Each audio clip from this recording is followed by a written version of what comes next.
3 words for you. Treat yourself. Hi everyone, it's Catherine, and today I'm bringing you another DIY. I've done quite a few of these in the past.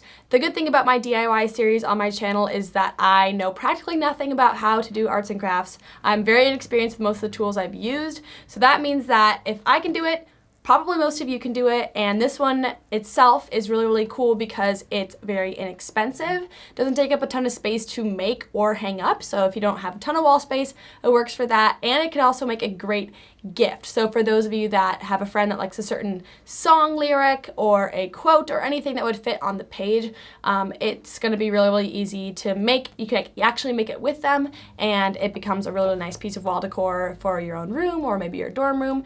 I will also have the link to the original article describing how to do it down below, so if you want some more textual instructions, I'll link that blog. That's enough about kind of the background, but you'll see exactly how to make it in the rest of the video. So the first material we'll be needing is the internet. Find Novecento Sans Wide Bold on FontSpring if you want to exactly copy this design, but really any bold text will work as long as you download it appropriately. Open up a word processing software and type in the quote or song lyric you want to use. I went with the timeless reminder to treat yourself, as Tom Haverford would say, but any song lyric or life motto will do. Separate each letter with a space and center the text to your liking. Next, you'll need to insert a text box around your quote and format text effects to a 3D rotation 180 degrees. It doesn't make sense yet, but trust me please, and thank you, it will. Once you've done that, format text effects again, but this time for text line and fill. The text line needs to be dark, and the fill needs to be white or transparent. Now you're all set. Important. Print this on heavy paper, preferably cardstock. More importantly, find a printer that can actually print on cardstock. So with your beautiful physical version of the document, place a cutting board below it. You'll need to mark the spots on the letters you will not be cutting. Remember, you are selecting the portions that will not be touched. This might be tricky to find a good foundational spot for each letter, but you can always cut conservatively and then come back later and cut more. Using an Exacto knife or a smooth blade, cut along the non-highlighted sections.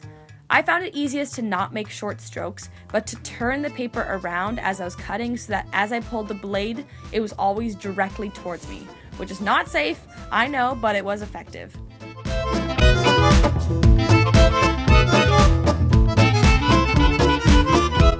That meant in some cases I was constantly turning the paper if it was a round edge.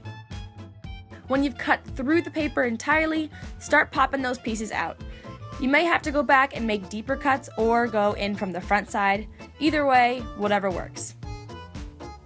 Bend out the letters and slide some colorful, contrasting paper behind it to make the nice pop effect you desire.